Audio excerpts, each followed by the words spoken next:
Welcome back to the People on Earth podcast, the podcast where we are the angriest people on Earth. I'm Leonte Crow. I'm Angeli.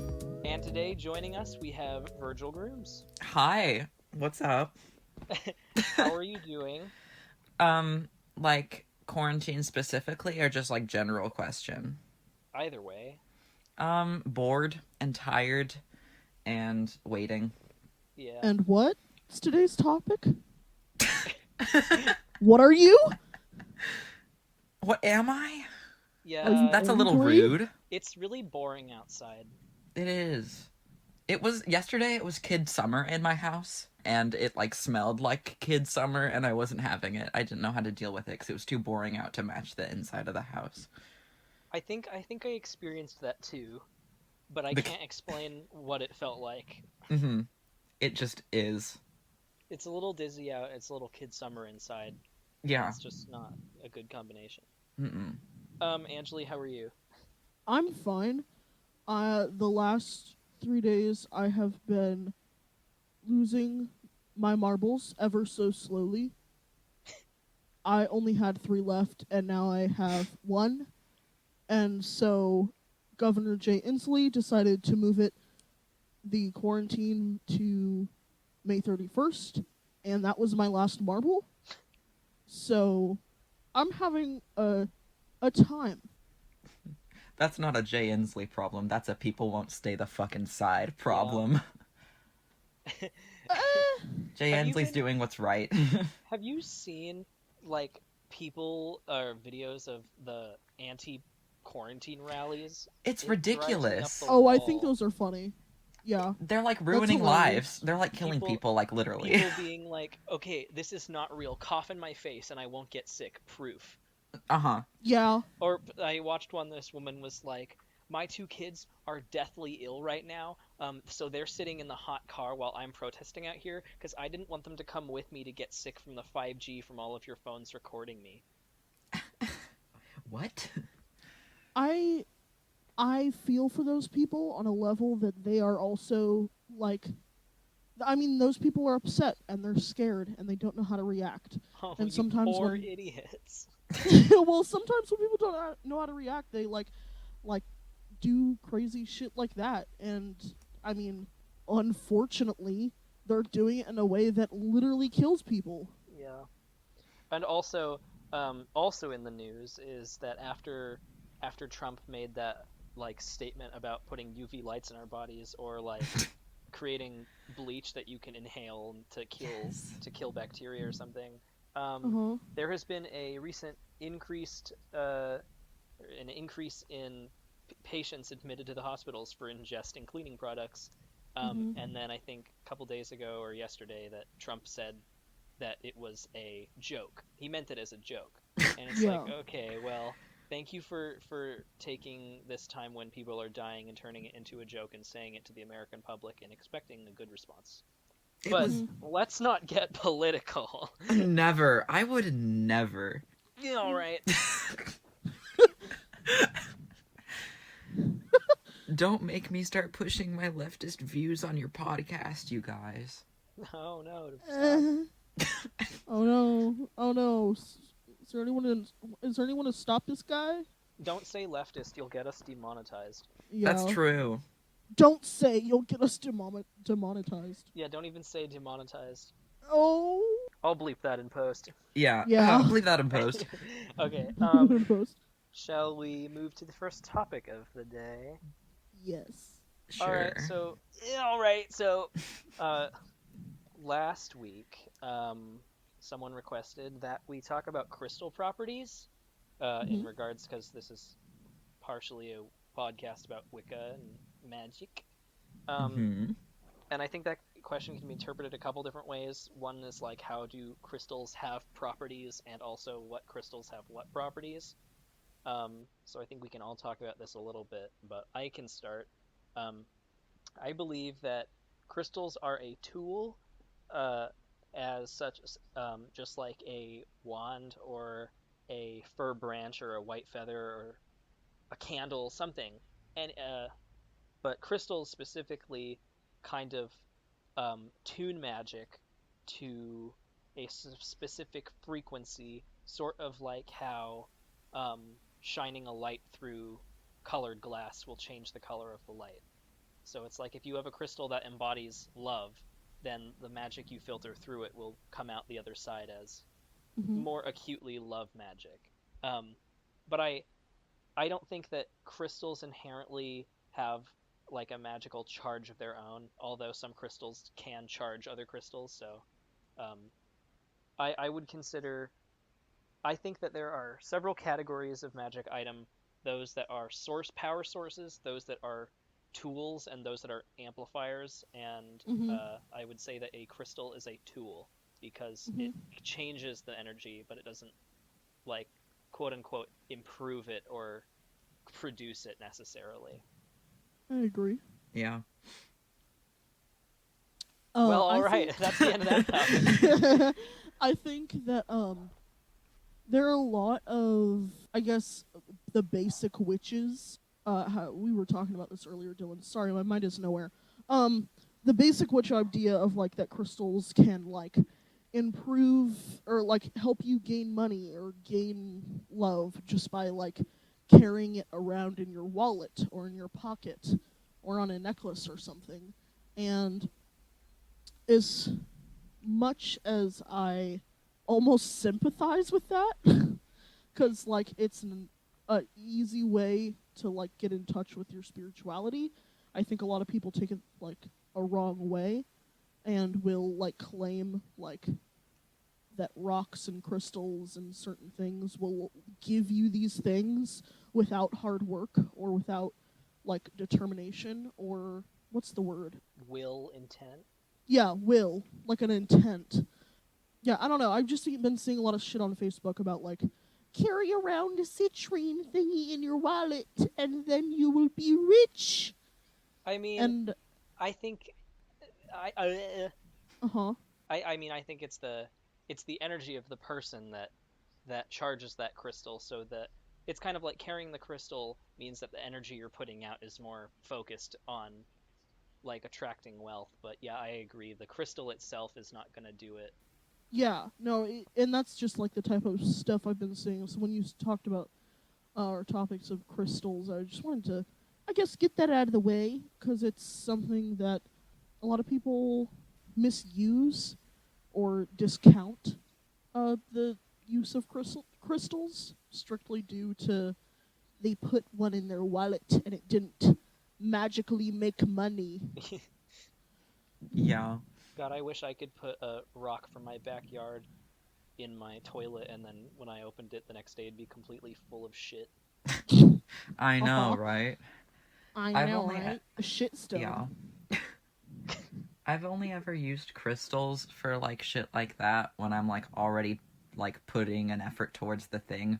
Like Uh-huh. in freshman year when you gave me lapis for migraines, I was like I'm going to use this along with the things I'm already doing, and that is Yeah, what will make it help, not just like having the lapis. yeah.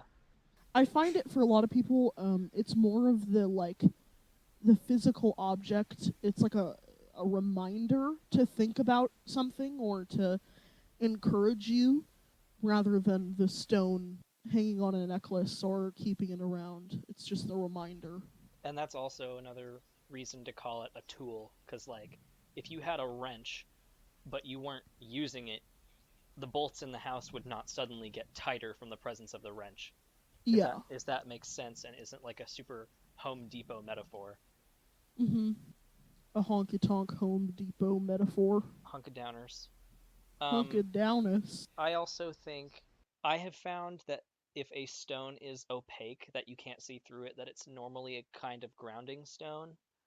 Um, that's like the only really solid rule that I've found, because I mean we Yeah. could sit here naming properties of crystals forever, but like Yeah, we really could. amethyst is a really good stone for everything. Quartz is a really good stone for Yeah. everything. Uh, Leonte, what's your favorite crystal? oh geez, that's a really hard question. I like all of them for different reasons. Oh yeah. I mean, aquamarine is my birthstone. I don't have any aquamarine, but I have a piece of rainbow aura quartz that I Uh-huh. use for enchantment, and I think it's probably the prettiest stone I have, and also probably the one I've used the most. So I would consider that my favorite, but I don't really have a favorite stone. If I had moldavite, I would say that was my favorite. Mm-hmm. Well, my favorite stone is amethyst. It's my birthstone, and it's really pretty, and I love purple, and it's also really good for dreams. And I have too many, and so I like to make little dream bags, so I don't have like horrible dreams every night. But I also like moonstone, Yeah, and Moonstone. it's a That's a good answer. it's so expensive, and I have like a little piece on a pendant, Mhm. and it's so pretty. Yeah, Moonstone is a powerful stone. Hmm I was going through boxes, of course, because I'm definitely productive enough to fully move in by 1 year of living in a place. You're And not I gonna live there found, for another year. yeah, I found my moonstone piece, and I was like, oh my god, I thought I lost you, and it was a real big moment for me. Reunited. That finding your peace moment. Because Yeah, it's like lost love. the like tiny, like it's not even like a square inch size piece, and it was like, I don't know, like $40. Expensive stone. The sound of my expenses. Expense audio effect. I think we should quit doing the podcast forever. Yeah. Okay. So that's a great episode. Thank you all so much Yeah, for listening. good night, guys. Yeah, you will not hear from us again. Bye. All right. So, I mean, Virgil, do you have anything to add to the crystal chat? Virgil, what's your favorite stone? What's your favorite Steven Universe character? Shut my up! my favorite crystal is aqua aura quartz, and I think it's just the one specific one that I have sitting on my altar, just because it's pretty. It's my prettiest stone. Mm-hmm. I really like crystals because they're pretty. I know a lot of witches know like the components and shit like that, but if I see a crystal I vibe with, I'm gonna look up the components and get the crystal and work around it, because I'm like, this is too pretty to pass up. Yeah. Yeah. Angeli, have I told you about how Nigel several times, my bird, has flung the pendant you gave me off my altar? Oh. He just picks it up and he puts it off onto the floor, and I'm like, okay. That's really funny. He needs to have it on the ground. I know, I had to move it somewhere else. That's his pendant now. He also kept trying to open the clasp of the journal that Leonte gave to me. So he just wreaks havoc on my altar all the time. That's really nice of him. He's a demon. He's Nigel. Bird shit everywhere. Magical secrets. Yeah. He wants to be my familiar, and I'm not doing it, and so he's rebelling. He's too ugly to be a familiar. He really I know. You can't have an ugly familiar. That's just true. Nigel is so Nigel. I know. Nigel colored. Nigel is such an adjective now. Yeah. How did you get such a Nigel? God, I don't know. How'd I get stuck with that thing? I think it's also funny when you tell me that you're like, you cannot handle the noise of him, and you're like kind of like anxious and freaking out about him being loud, and you're like, and he's in your room, so you can't really go anywhere, and you're just like, I hate you. It's so funny. He'll like come up, and I'll like be crying or something, and he will like either be screaming or eating my tears. So he's not very good emotional support. He's not wasting. Imagine like having a child, and all it does 100% of the time is cry and like beat you up. But then, like, at some point you break, and you have an emotional break because you're like, why did I have a child? I did not want this, first of all, and second of all, it's a nightmare. And you're just, like, crying on the bed in the corner of your room, and the kid just comes in and starts, like, drinking your tears. Life source. You'd kill it. Kill it. That's the life I live every day. I can't wait for you to kill Nigel. I know. He's Schadenfreude. waiting for it right now. I know. He just wants you to be in pain. Yeah. I like when his jowls get big. It's ugly. No, I like Nigel's when he gets sweet. clicky and humps your head. That's funny. So he either gets clicky and humps my head, or he gets clicky and throws up on me. Oh. What's the difference? Oh. I know. It's one fluid or another. That is how they show their love, is they throw up on you. They're like, He's I ate the giving seed. He's giving you exposure therapy. He's like, I ate the seed like an hour ago, and I just thought you'd want it. And he gives it to me, and I'm like, oh, thank you. A problem. I like how you got the most anxiety-inducing animal. Like, for your personality. Like, for you. For you, maybe. I mean... For you, by you. Yeah, I mean, like, cat vomit happening not often makes me more upset than bird seed being regurgitated all the time. That's probably because you're desensitized to it. I mean, it's not like vomit. It's like a spitty seed. Yeah. So it's not as bad. That's really funny, though. I know. Spitty seed. He Bitty loves to seed. give you presents. I know. But at least I know he loves me. At least I know he loves me. Maybe if I threw up in my dad's lap, he'd love me more. Yeah, I think so. Can we get Jeff on here? Oh, Yeah. I'm scared. All right, next topic. Ooh-wee. What? Do we want to talk about the big T, or do we want to talk about something else? I'm all good. I can talk about the big T. I just don't know like what to start talking about. Well, what was on your mind when you like texted me and you were like, we need to talk about this now? I was just meditating, and I was thinking about the trans man experience of cis women talking to trans men like they have cis male privilege, and how that's very incorrect, and how trans men experience misogyny just as much usually, or at least they have just as much before, and it's just like ridiculous. It's redonkulous. Yeah. And then it's like the same trans women experience misogyny too. The only like gender group that trans men have privilege over is trans women, not cis people. Yeah. I think I am like, I feel like on the scale of trans, I am like baby trans. Because I'm like, I use they, them when you remember. And if you don't, I'm not going to be butthurt. But that's different for everyone. And so I feel like I'm on the very low end of like, I just prefer to pee. I prefer to pee. Oh my god. I did not talk. Did you just die? She's having another gender awakening. She's about to be more trans. Oh. Yeah. I feel like I am. What was I saying? I like literally had a stroke. Yeah, it said that sometimes you use they them, but if people don't use it, then you don't get frustrated. But it's also different for everyone.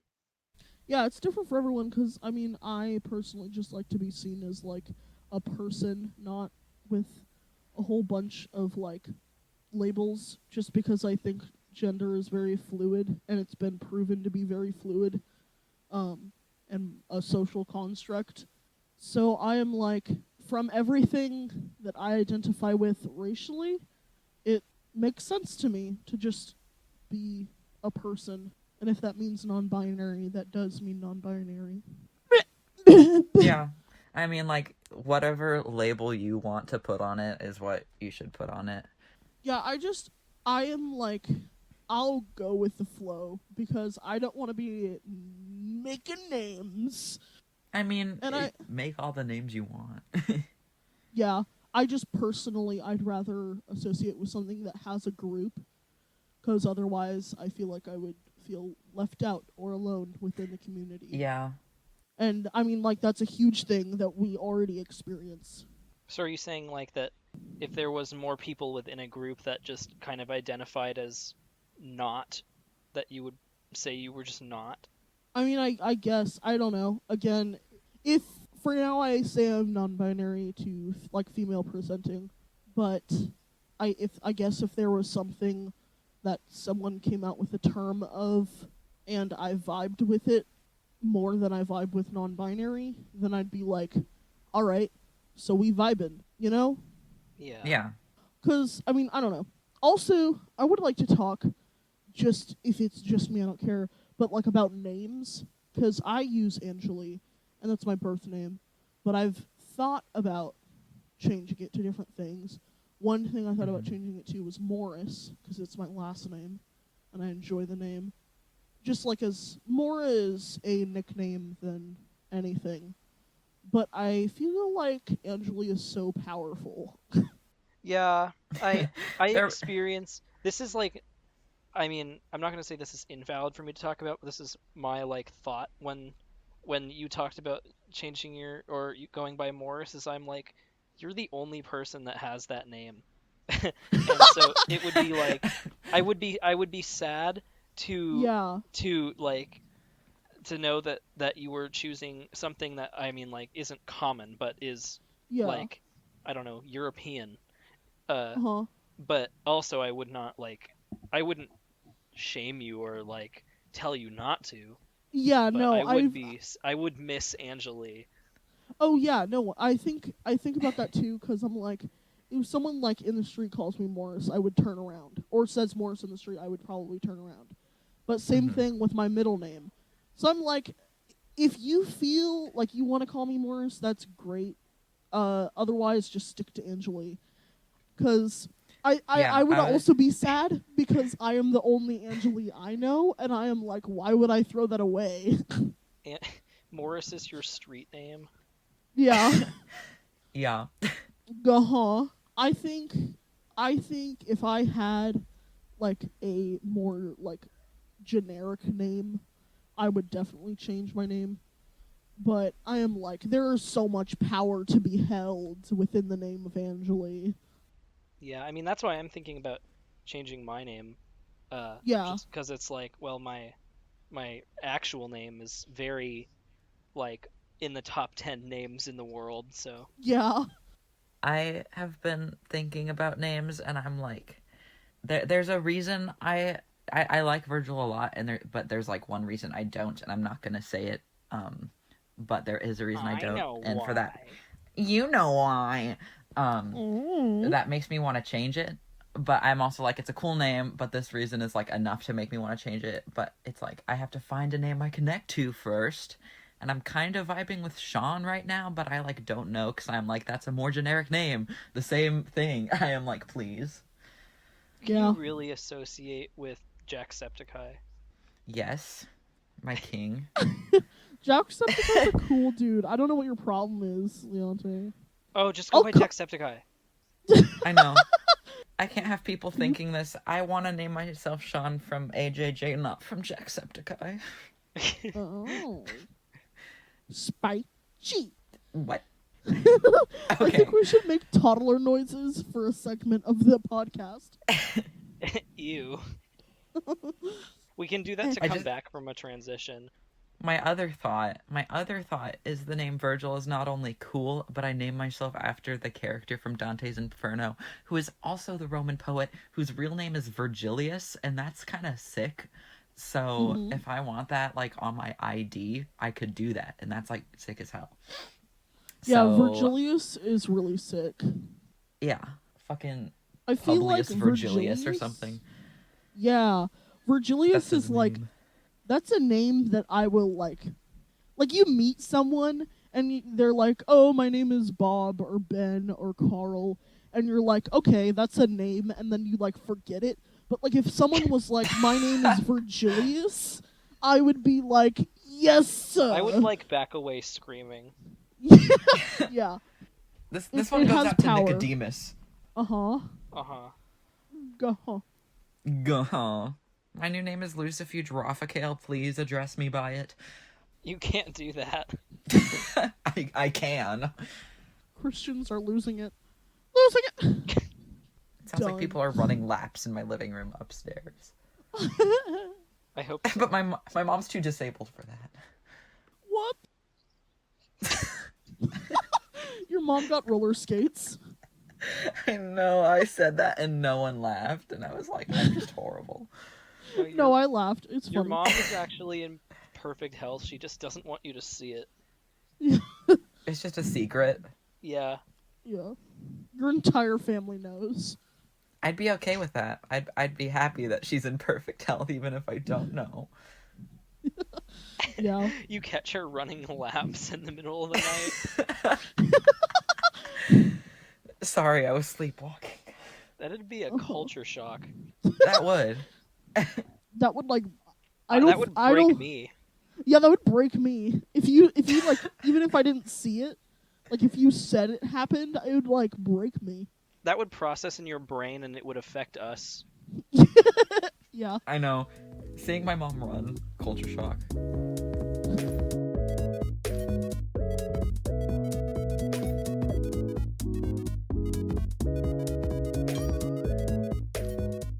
Okay, so we lost 3 minutes. Okay. Oh, We what just was don't get happening to hear 3 the minutes shit ago? about killing kids. It's okay. Oh, Yeah, okay. Well, haha, my mic stopped recording, so we're picking up from here, but you didn't get to hear our hilarious bit about tying dead children to rocks and fucking them into the ocean. I bet everyone's really devastated about that. Oh, I know. Yeah. Oh, I have a topic that you didn't mention that I want to talk about, and that's Okay. dinosaurs. Okay. I think you want to talk about your biggest fear? I want to talk about how scary dinosaurs are and how I'm like angry that when I try to look up the fear of dinosaurs, I only get parents being worried about their children. I'm like, can't an adult just be scared of dinosaurs? You're regressing. I know. Your family line, your like bloodline is so primitive, because it's like if phobias are genetic, if you're afraid of dinosaurs, you're a fucking Neanderthal. I'm really sorry. It got it. I got scared of dinosaurs again when I went with my girlfriend at the time to Universal Studios, and we went on the King Kong ride on the fucking tour, and there were dinosaurs like on the screen, and I was like, I can't handle this. This is too real. When do you think this dinosaur phobia started? It started when I went to the Pacific Science Center, and there were big dinosaurs in there, and I couldn't open my eyes. Uh-huh. I had to so be led. weird. I had to be led through that area, and I imagine I would still be very freaked out going through there. I mean, I don't like them very much either, but I think that's just because they're giant ass animatronics that like roar. Yeah. But I don't know if that's I wouldn't say that it's dinosaurs specifically. And also, like, if I see a picture of a dinosaur, I don't have a panic attack. Do you? No, I can look at pictures of dinosaurs. If it's like close to me, I'm upset. Like yeah, if a real dinosaur is close Or well, to me. okay. So what if it's like dinosaur bones at like a museum? I think that gives me like the upset feelings that like looking at a huge mountain does, but not like fear. I don't know. Okay. I remember we went on the Harry Potter ride, and there were like big animatronics of other things that I was like, okay. And there were animatronic spiders that I didn't see because I closed my eyes. But the animatronic dragon is what made me so mad. It made me so upset. I was like, this is in my face and it's real. Real dragon in front of me, and I got scared. Oh. What about like those like paper mache and like chicken wire street art like shitty like cement. I'm not saying English. The optical illusion dinosaur. No. Like, I mean, maybe this is an experience that I have only in New Mexico, but when I lived in New Mexico, there were like dinosaurs that people had built out of like concrete and painted red, just like on the side of the road as like art. Do you think that would be upsetting? They weren't at all Maybe. realistic. It was just like a large creature. I think it's it being the animatronic is what makes me Yeah, upset. that's what I'm thinking. I'm thinking it's just the animatronicness. Your phobia of Five Nights at Freddy's. But I'm not scared of animatronics. I'm scared of animatronic dinosaurs specifically. Uh, Lizard type. that's really interesting. How do you?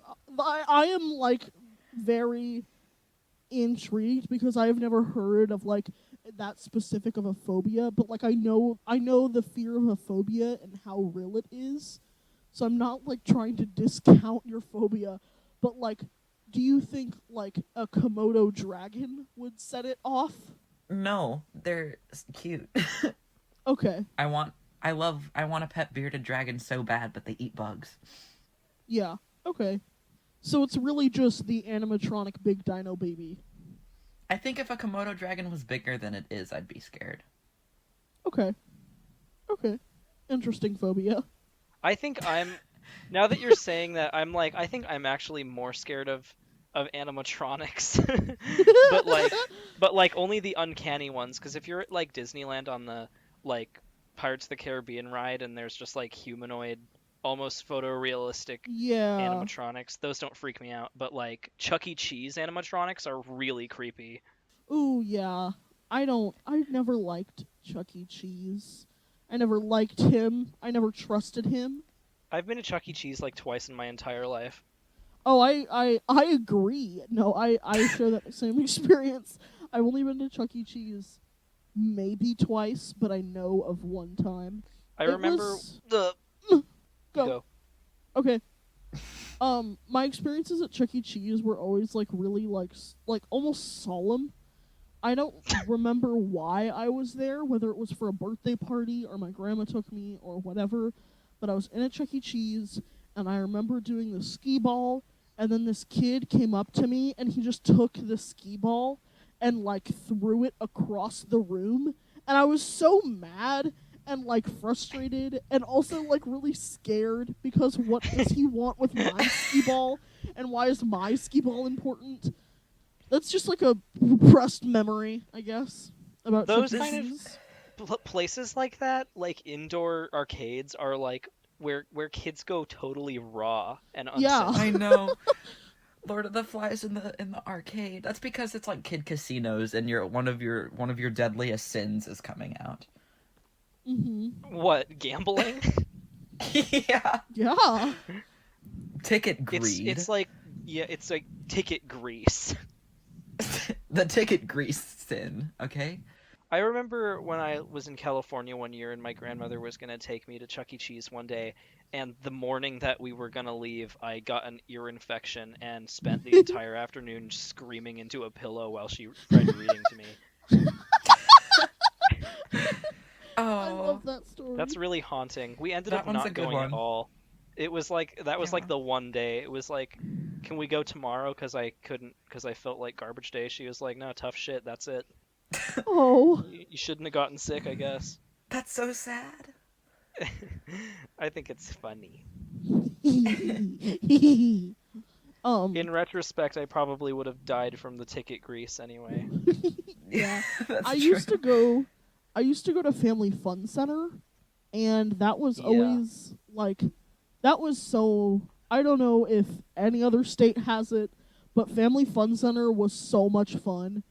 Oh yeah, And- a lot of places have Family Fun Center. It's just not Okay. it's not Bullwinkle's. Yeah. Well, for you bullwinklers, Ew. Family Fun Center is so much fun, and me and my boyfriend went there. I'm fairly recently, within the last 6 months, and we had such a fun time. Like, there wasn't a lot of people because it was a weekday, and I don't know. We just had fun. It was like little kid fun. Little kid fun. Fun. Yeah, little kid fun. I mean, I That's like good. doing the ticket stuff is fun, Yeah. but like the prices don't mean anything to me anymore. It's more about playing the game. Oh yeah, no, 100%. I like playing the games more, just 'cause like the tickets. Now that like I'm conscious, I like understand how crappy the prizes are. Yeah. Mm-hmm. And you were like, I have spent $50 and I get 2 Laffy Taffies. Yeah. Uh-huh. That's also part of it, because I think like when I was younger, I would love to just spend all my tickets on candy, and now I'm like, Yeah. no, if I'm gonna do this and work really hard and actually like put effort into these games, I want the like George Foreman grill that you can buy on the top shelf. But Yeah. that's not Uh, gonna happen. So it's like Uh-huh. I'll normally end up buying or getting like redeeming one prize and then just giving the rest of my tickets to someone else because I don't care. But Yeah. oh, I'm such yeah. a good person. But also normally we go to Wow. the fun center for like go-karts and mini Yeah. golf rather than the tickets because I think that's more Yeah. fun, honestly. But I like air like hockey, definitely spend ticket money to play air hockey. hmm I like carnival games like the I guess the ticket punchers. Like whenever you're at a carnival, I don't really like Mm-hmm. scary like upside down roller coasters. I don't know if that's instinct because I'm a big baby or if I am just stupid, but That's I love actually a leftover fear from your past. probably. I was hung upside down. Yeah, the one time you were put upside down and then you couldn't do it again. Yeah, I can't do it again. When 10 billion generations ago, your ancestors were held upside down in a dinosaur's mouth, and now you're afraid of roller coasters. You're right. And then you Please do gave the not out dinosaur part my to me name. somehow. Somehow I gave the dinosaur part to you. Um, Yeah. but I love carnival games, and so places like that are always really fun for me. I remember when I was like 13, I stopped going to Family Fun Center, and my dad was like, "Okay, we have a new option," and he was like, "It's like Family Fun Center, but it's better." And we went to GameWorks in downtown Seattle, Oh and God. I remember the first time I went there, it's really not all that different. I mean, they serve like beer and actual food, and that's like the difference. But I remember the first time I went there, it was like dark and had purple lighting, and I was like, "Oh my god, I am in love." It's so overpriced compared to other Oh fun yeah. centers, Yeah. though. GameWorks I is can't handle ridiculous. GameWorks. I I think loved GameWorks as a I kid think I've though. stepped into that room like one time, and it was because my mom wanted to do something with me when she was up here, Uh-huh. and we like looked at one game, and it wasn't like you put in the tokens that you purchase. It was like, oh no, hmm just put a whole $5 bill right into the thing, and she's Yeah. like, no. Yeah. No, some of Yeah. their games are like that, and then some of them are tickets, but they're all like 5 tickets, which is like $1.50. So it's not cheap. It's not as cheap as like Oh yeah, it's a scary. 5 second game should be. I think a quarter per token is pretty reasonable standard. Yeah, Mm-hmm. Mm-hmm. I do remember. We don't have it here in Washington, unless it's like somewhere else in Washington. But like on our side of Washington, we don't have Dave and Buster's. Oh, I love Dave and I Buster's. love I've Dave and never Buster's so I've much. never even seen one. We're going to one on a road trip They're because pretty Oh my cool. god, they're genius. It's really like cool. it's like an actually decent restaurant and a bowling alley Yeah, and an arcade. yeah, And I think laser tag as well. It's fun. yeah. I went there in Michigan, and I've been there in Texas once before, and it was so much fun. So much fun. Yeah. Dave and Buster's is like the truest arcade. Oh yeah, like I see ads for it on like whatever people in the house are watching, and I am like, I hate you. Please come to Seattle. Thinking about when I went to the Bullwinkle Family Fun Center like the last time and I got a Luigi plush and gave it to Virgil just because. It's because you're so sweet. I've got a couple like actually pretty good prizes from there. Yeah, I got those projector type glasses that you guys tried out. Oh, At The what? I think it was at GameWorks. the projector glasses where I put them on and just sat like Oh, with the yeah. glasses on for an hour. Yeah, I got those at GameWorks. Yeah, that That's was pretty funny. that's probably the coolest prize I've gotten.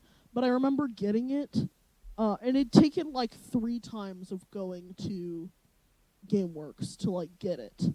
Yeah. Because I like saved up my tickets, and I got it, and I was like, "This is cool. I'm gonna use this," and then I never touched it again. That's how it is. Yeah.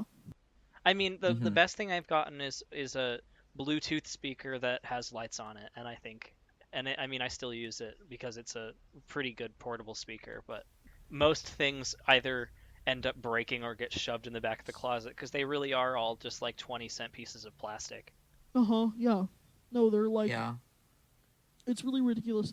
It's such like a good marketing plan though, because like little kids' brains are so undeveloped, and you can be like, you can get this for the smallest chance of getting something good, and they're like, hell yeah, dopamine, because they don't know like how to handle They're not dopamine. the ones spending the money. Yeah, I so know, they're but they like, don't. fuck it. Yeah, they don't care. I mean, it is literally a form of gambling. Yeah, It is. One of the 7 deadly sins. get that little Gambling. brain open and put in some dopamine. Dopamine is Ticket. one of the 7 deadly sins. Yeah. Bro, The I'm 8th deadly sin is holiest ticket one in grease. this place. Ticket grease. It's Bullwinkle. The 9th deadly sin is Bullwinkle. That's the title of a book. The 9th deadly sin. The 9th Bullwinkle. deadly sin is Bullwinkle. We should write that book. Yeah. Dibs. On child gambling. Yeah. Gosh, don't even talk to me about writing a book. Oh god. I have not touched my outline in so long. I keep every few days I'll open it and be like, okay, I think I'm feeling good enough to like work on this, and then I will open a new tab, put it over the book tab, and do something else. Yeah. Or what I did the other day was I was like having a new idea for a book.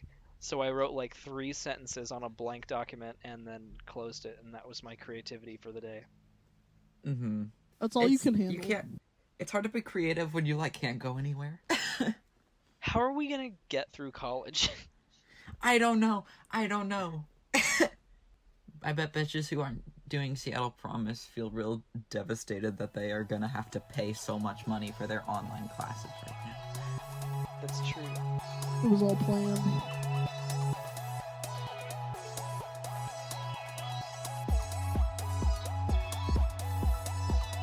And we're already shooting the shit, so let's just roll into the next topic, which is somewhat related, and very broad. What makes something funny? Which is kind of difficult because our sense of humor is nothing.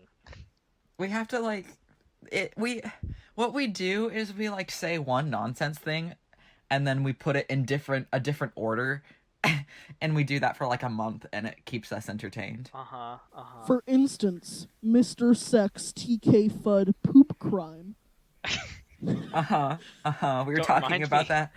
Talking about Mr. Sex last night at like midnight, and it was the funniest shit. We just combine words. And That's we're all like, we do. yes. But like, That's all you need. but like, we talk about what makes like memes funny too, and it's like, it's either, I mean, we've had this conversation before, but it's like mockery or like extremism. Yeah. I think that the term random humor is not what it is. It does not define itself because random humor is predictable, like quote unquote random humor, and like real randomness helps make things funny, but like the like faux randomness that like the 2013 internet invented is unfunny and not what random is.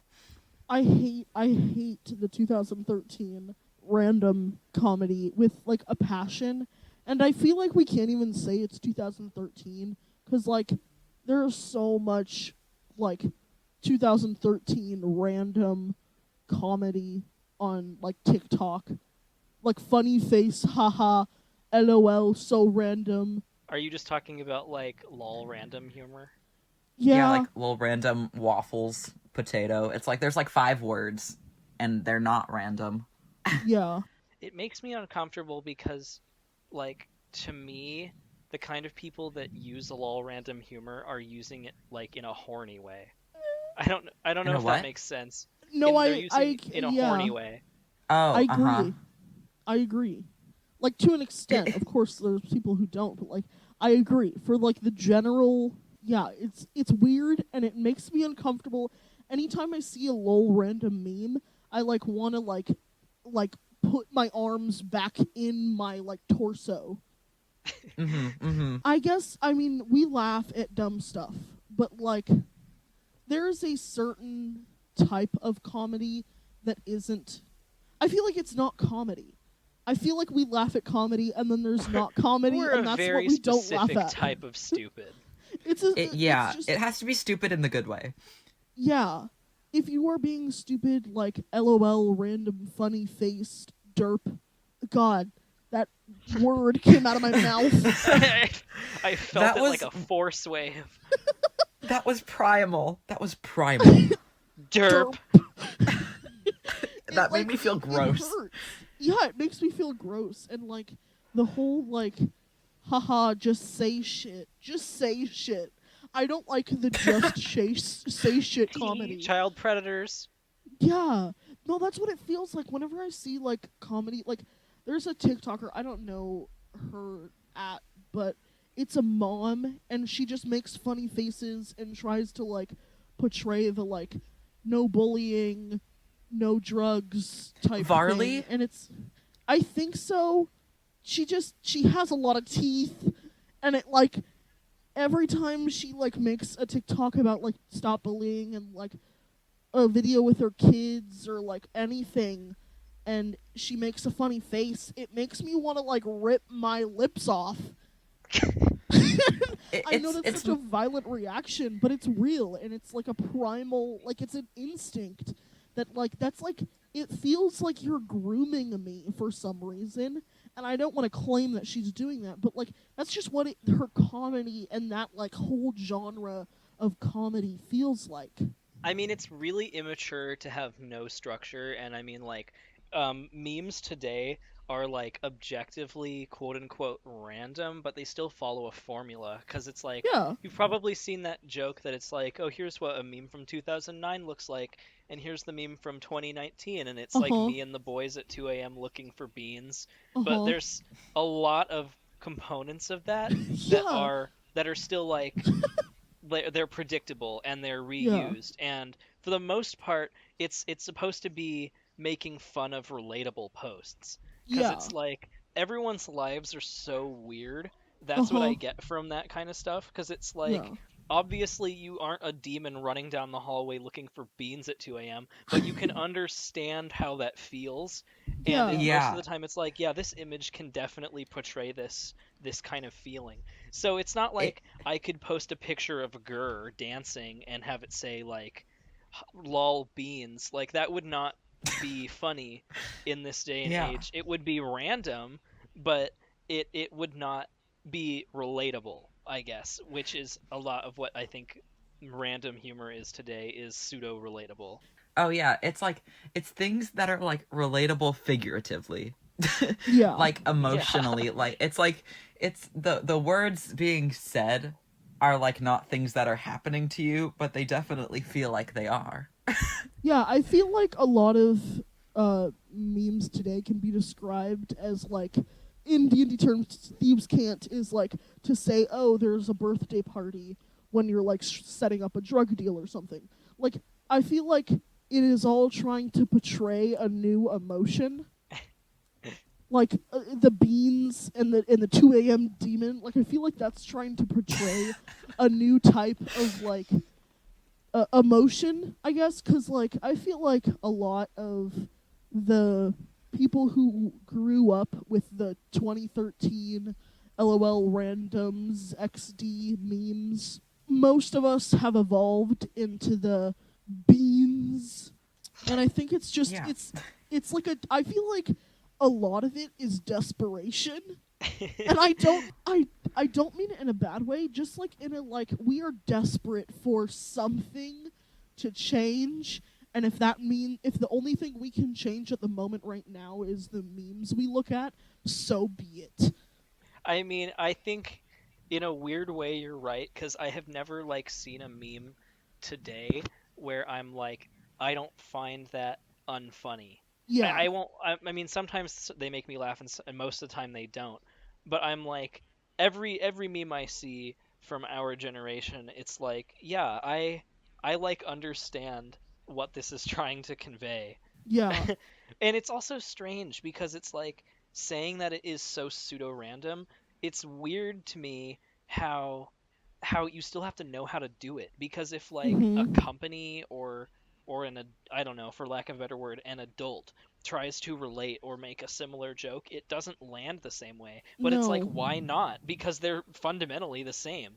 It's an Meme. understanding. I think it's an understanding of, I mean, like, every generation has their problems with the older generation. That's just how things work.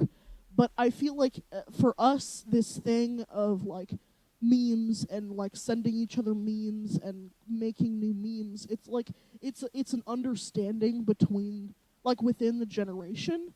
And so I Yeah, it's like an think, internet understanding of culture, I internet mean, culture. if a baby was like, haha, beans, we'd be like, shut up, you dumb, and then like kill him or something. I don't know. Yeah. I really think that memes are like one of the biggest generational gaps between Gen Z and millennials, which is like I do too. stupid. Um but like I mean, I also think they like got the internet as they grew up, but we like Yeah. grew up with the internet, and so like Yeah. things progress a lot faster, and things are like memes are outdated faster. I Yeah. like I Yeah. remember in middle school you could like make a calendar of the monthly meme, but I don't think you could do that anymore because No. there's like too many things happening in a month, and You it could can't make a be like calendar defined of the daily meme. Yeah. exactly. Like weekly, That's maybe a weekly. th- that's a good point, that the fact that it's just that we're moving so fast. I think we've talked about this too, that the reason that like extremism is funny is because that we're being bombarded with information so much that Yeah. something has to really stand out for it to be noticed. Yeah. Yeah. I think part of it Unless is, it's like reproduced a billion times a second, like Doge, but like yeah. I mean, what makes things like Doge stick? Like, why is Doge still posted? You know what I mean? Doge had a resurgence because Doge was popular in like the mid 2000s, Yeah. as like a, I mean, that was lol random humor, I think, Yeah. because it was like, Yeah. haha, silly caption, funny Doge. picture of a dog, uh, and that was just like the format. Yeah. But I think because it's not at all like that anymore, I think people became like nostalgic, I guess. Maybe not Yeah. nostalgic, but like, haha, look at this meme that is so stupid compared to what we do now. So Mhm. let's turn it Mm-hmm. into something that we can reuse. And Yeah. now it's completely different, like that video with him drinking pee out of a cup and Uh-huh. being like, "Oh, this is Yes. just my Thank you wife's for the pee." water, dear. Yeah, Yeah. this is pee, but he Whose drinks fucking it piss is anyway because it's his this? wife's pee. So that's like a It's great so example funny. because it's like we take the mid 2000s meme, completely transform it into something new, and now Doge is just an ever present, like Yeah. he's just a omnipresence on the internet. Uh-huh. Something else that I'm seeing come back is it's not an exact rage comic, but that style I have been seeing, like just like I guess the art style of rage comics, like the meme where it's like the woman and it's like, oh, it's time to do this, and then it's the guy and he says, yes, honey. Do you know what I'm talking about? I Yeah. think so. Yeah. I posted the Hannibal one a few days ago, but it's like, and also like the incel rage comic thing that's like happening on Yeah. Twitter is like a Are you new Uh-huh. form of winning, rage son? comic. Are you winning, son? I think about that a lot. I think about how many, like, photos I could recognize. Like computer generated, not like made by an artist, whatever, but like I'm just thinking of how many like images or people that I can, like, if someone were to like bring a photo of them to me, I'd be like, "Oh yeah, that's from that one meme." Yeah. Just Yeah. like the extent of our knowledge as a collective to like know so many pictures in our mind is just kind of crazy. And I think that creates a really like big gap between the generations, is how the sheer amount of information we were given as children and like expected to keep up on, I guess, socially, Mm-hmm. Yeah. has like translated into this like amazing thing that we can like just memorize, just like Yeah, I nothing. mean, definitely that like a child's brain is wired in a certain way, and I think like our brains really don't have a lot of limitations. It's just kind of dependent upon evolution and our nurture. And if our generation was nurtured in the internet, then we're going to develop our own kind of brain wavelength. Yeah. And Yeah. I mean, I also think, and I've explained this to a couple people, like, I think the reason, very similarly, how our generation does not have a really big challenge with changing people's pronouns in our heads. Like, if someone tells me what their pronouns are and I don't know, it doesn't like match how they present themselves, masculine or feminine, that I'll probably mess up like twice, but then I'll know it and I'll have it in my head. But for someone of a previous generation, they're probably going to take a lot longer or not get it at all. And I think a part of that is the fact that in with the internet especially, we have to like our brains are wired to process Change. information really really fast. Yeah. And so, in the same way, how long can a joke get before it obsolesces in the internet? So like the punchline, the setup, the punchline, and the story of a joke all have to be conveyed in a 2 second reading image, basically. Mm-hmm. And so Ye- that kind of information density is what gives us really obscure memes. Yeah. That's true. Someone sends me a video and and I'm like 5 seconds in and I'm not thinking it's funny yet. I don't keep watching it. I'm like, Yeah, fuck it's like this. text posts are so weird Oh my god. because it's like a completely different consumption. Yeah, So no, there are yeah, a lot of times where like I know it's like such a weird thing, but like text posts are like so inconvenient sometimes. Like if I read the first sentence and it's not funny, I'm done. Or if I like yeah, am not interested in the outcome, I'm done. Cuz I'm like I I do not yeah. have time when I I could cannot literally read. I Yeah. cannot read when I could literally see 15 memes in the time it takes me to read this one. If I cannot get any dopamine out of it in 5 seconds, I'm done. Yeah, Yeah. I mean, I it's think that also has negative impacts too, because I feel like as patient as I am as a person and like as I try to be as patient as I possibly can, I mean, my internal thought is constantly like, get to the point. yeah, Yeah. it's strange, especially that we grow up like thinking this way with this certain kind of mentality about like how internet humor works. Yeah. That when you send something that you would find funny to someone who's never seen it before, of a previous generation, that they'll probably not understand it. Yeah. Like, I don't have an example, but sending some Yeah. funny image that I think is funny and that people I know think is funny, and I send it to someone like my dad, and he doesn't get it, and my mom doesn't get it, and I'm like, I don't know what there isn't to get. It's just funny at face value. Yeah.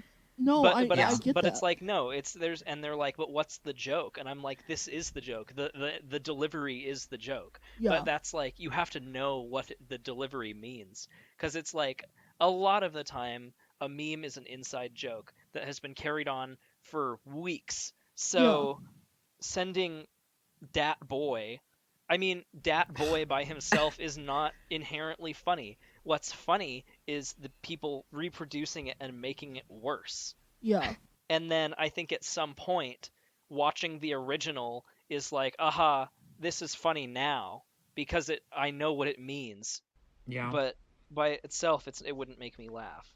But also, if you gave a really obscure meme to someone from our generation who had never seen it before, they'd probably still find it funny just Mhm. because their brain is wired to expect it to be funny. Yeah.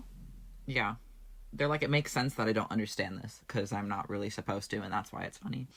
Yeah. Yeah. As someone who consumes like stand-up comedy on a daily basis, and kind of seeing the differences between like that more traditional style of comedy with a long setup, like a couple jokes in between, and then like a punchline, and then like all connects to like beans, and like that word making me laugh with like one photo behind it. Like it's really weird to just see the differences. I don't know. There's no point to this. There's There is difference, and my primal brain noticed it. Oh yeah, I understand what you're saying. Instant gratification. Instant Yeah, gratification. there's like also being raised on the internet. If you did not have parents who supervised you being raised on the internet, you have a specific shared trauma with a lot of other people who are in the same case situation as you. And I think that can lead us into the next topic of Wattpad fan fiction, if you Oh guys yeah, want to start go talking ahead. about that. Go ahead. Just just Any. like I don't have any Wattpad fan fiction, but go ahead. it's What just is Wattpad? it's a fanfic posting site. Yeah, some people make original things on Wattpad, but it's like, who's doing that? Who's really making original things on Wattpad? I've only ever read 2 fan fictions, and one of them was on DeviantArt, and it was for Invader Zim, and it was really edgy and objectively not very good. And the other one was Sonic High School, and it was probably on Wattpad, but we were Yes, just reading that Sonic because High it's School. so hilarious. I've read One Direction fanfic. It's just the access that like a 12-year-old can have to like the like horror, like gross stories that you can find on Wattpad is like you just Yeah. like get desensitized very fast to really weird things. Oh yeah. Yeah. It's like there's no restrictions. This child has access to like freak BDSM anime porn, and Yeah. they're just gonna see it, and then that's just gonna be something they're used to, even if they Yeah. shouldn't be seeing it. I think a lot of older generations like kind of harp on Generation Z for like having dark humor and like whatever. But it's like when you gave us the tools and didn't regulate how our child minds could intake this, what do you expect? Yeah, like Yeah. Our species is not prepared for the internet. We do not know how to use it responsibly. No. no. And having complete control of like what your child does on the internet, not good, but not like looking at it at all is also Yeah. not like up to a certain age, obviously. Yeah. But like just being like, here's the internet, go, Yeah, and not getting especially like to young Netflix children. Kids, YouTube Kids, or whatever. Yeah, I But think there's I go one step further because I see like 3-year-olds with an iPad, and that freaks me out. yeah. No, I'm like, I agree. you're missing out because I think that like developing socially is really important at like Yeah. that young of an age, and if you're gonna have your nose buried in a screen from the time you pop out the bloody womb, like you're not gonna have the human skills, you know?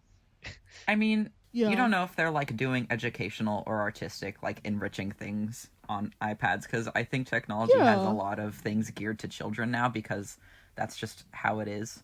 It definitely does, but it also definitely doesn't. And I think a lot of parents don't look at it and don't like. Yeah, to inherently Yeah. see like a 3-year-old on an iPad. Yes, they could be doing something educational, but the chances of that are like pretty Yeah. low to what they should be.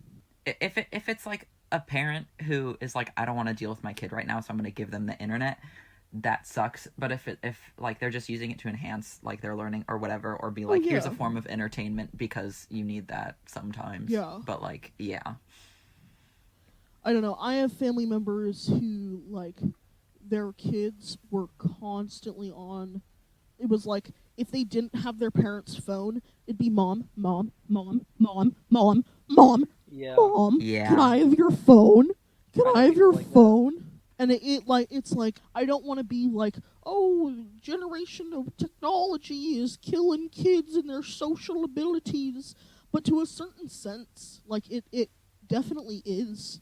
Like there is an effect. It really is the you killed the neighbor's cat, no iPad at you for you at dinner tonight. That's how Yeah. it feels. Yeah. Yeah. It's just about the like amount of access they get. Like if Yeah. you're just letting your kid use the internet whenever they want, then it's gonna suck. Especially if Yeah. they're really young and they're probably gonna be bratty about it. But Yeah. like if you're like, okay, it's you can use the iPad for like 3 hours tonight or whatever.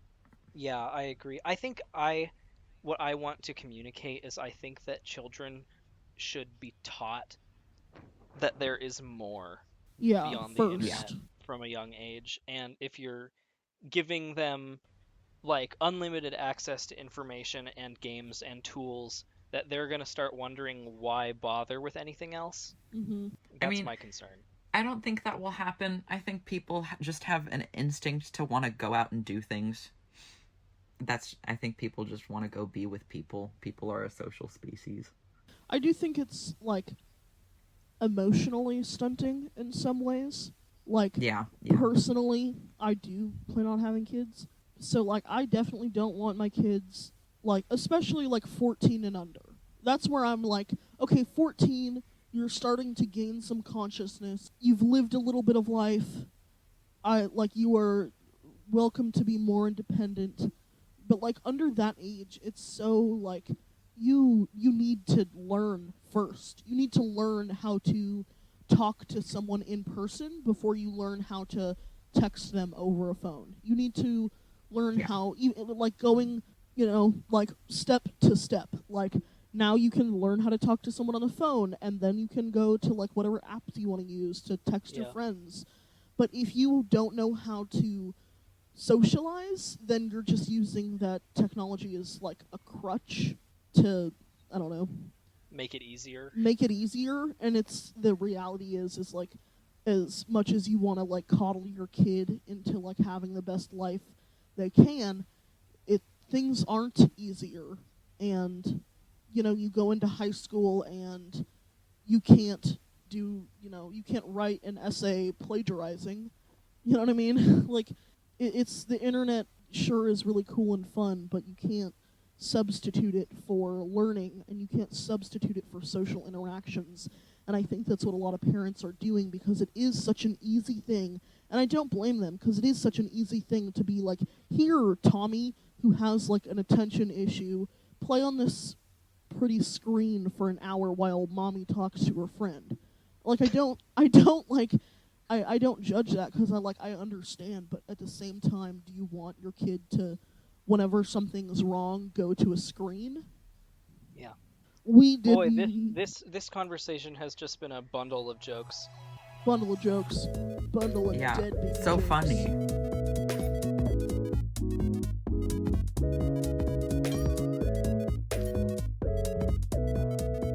Well, we're getting up there in time. If you want to include one last segment, Angeli can do a quick Nintendo games rant. Okay. This is just something I felt this week because I was playing Nintendo games with my boyfriend, but I didn't necessarily grow up with video games, and playing Nintendo games as someone who's never, like, played any Nintendo games or ever, like, got to play games as a kid, it's so infuriating playing with other people. I love Nintendo. Their games are so pretty, and I appreciate it for what it is, but every time I play Mario Kart, I end up wanting to kill myself. That's it. Yeah, I mean, it's a motor skill set, I think. Yeah. No, I agree. And the thing is, I don't think the game, because I don't mind, like, losing, like, I'm like, whatever, I guess, like, I'm just shit at the game, it's fine. But the people around you, they're like, oh, did you not play Nintendo games as a kid? And you're like, no, I had a crappy childhood, and I hope that your kid will have one too. And it feels so condescending when someone's like, oh, here, let me teach you. And I'm like, I didn't ask for your help. And it just, I don't know. This is just my own personal rant about Nintendo games and people who like Nintendo and people who talk to people who don't know what Nintendo is from a young age. I don't know. It's just a lot of condescending stuff, and I'm not appreciating it. Yeah. You can cut all of that. No, it's good. That was personal story time. That was just our quick anecdote at the end. That was me being the angriest person on planet Earth. Yeah, that's what we're here for. That's what this podcast is about. I was also going to ask Virgil, do you want me to plug your Dan and Phil animatic thing? I don't know if I want you to do that. Okay. Just because I was thinking about that during the, like, brief Wattpad part. You can. Okay, my satire Dan and Phil fan fiction that I put into a text to voice thing and made an animatic for. You can put a link to that in the description if you would like to. Uh-huh. And we'll just specify now that it was not serious. It was complete satire and not to Yeah, associate you with liking Dan and Phil. I did like Dan and Phil, and I did read Dan and Phil fanfic, but then I was like, this shit's ridiculous, and I'm gonna make fun of it. So I did. That's fair. Oh well, that. Wow, Whoa! we talked like Wow! continuously that Wowie! entire Wow! time. Wow! What'd you say? Oh, I'm sorry, Angeli. We talked continuously for that entire time. So we are all out of time. Out of and time. I'll be up for the next 6 hours editing this. Hell yeah. And then I will pass out on my floor naked. Aw. So, Can you send us pics? Yeah, I'll link them in the description. Please do. My OnlyFans link will be in the description. If you have a topic you'd like to hear us talk about, leave a comment. If you'd like to be on the show, you can shamelessly plug yourself in the comments, and we'll probably have you on the show because we don't have any reason not to. Any final thoughts? Yeah. Just a roundabout. Scootum-tootum, inderootum. Okay. Respect thought. people's pronouns. That's my final thought. Respect people's pronouns. Remember. No. My thought is we are so close to the end of this school year, and like none of this will matter in 5 years. So just keep going. Nothing will matter in 5 years. That's true. Period. And that's true.